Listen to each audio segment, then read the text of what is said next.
Mr. Speaker, I ask unanimous consent that all members may have 5 legislative days in which to revise and extend their remarks and insert extraneous material on House Resolution 11. Without objection. Thank you, Mr. Speaker. Mr. Speaker, I rise today in strong support of House Resolution 11, a resolution establishing the Select Committee on the Strategic Competition between the United States and the Chinese Communist Party.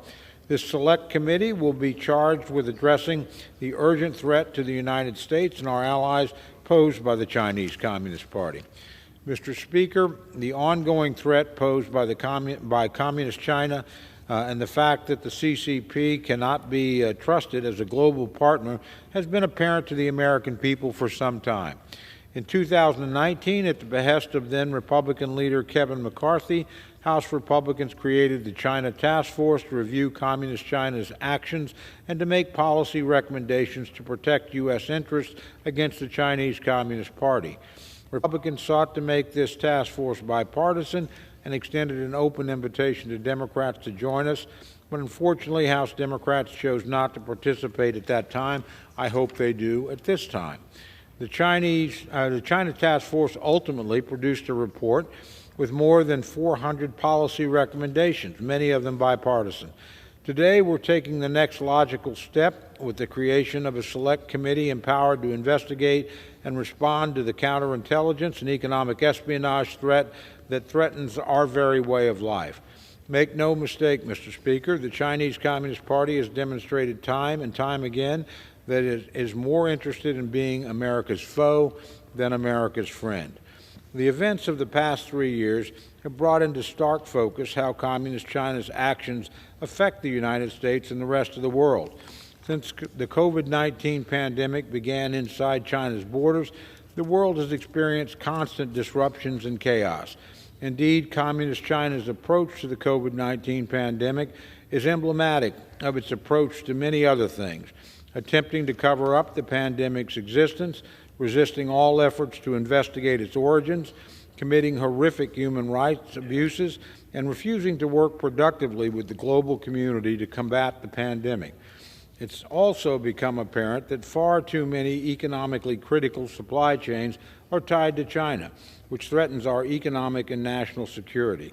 We are dangerously dependent on China for basic building blocks of our economy.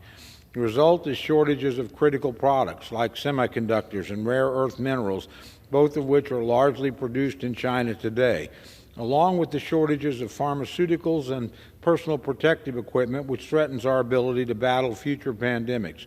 Our national and economic security requires us to secure our vulnerable supply chains and indeed to bring them back home to America. Communist China has also undertaken aggressive actions designed to expand their influence both in the United States and abroad. Communist China is a prolific thief of American intellectual property, violating countless patents and failing to respect international and domestic intellectual property laws.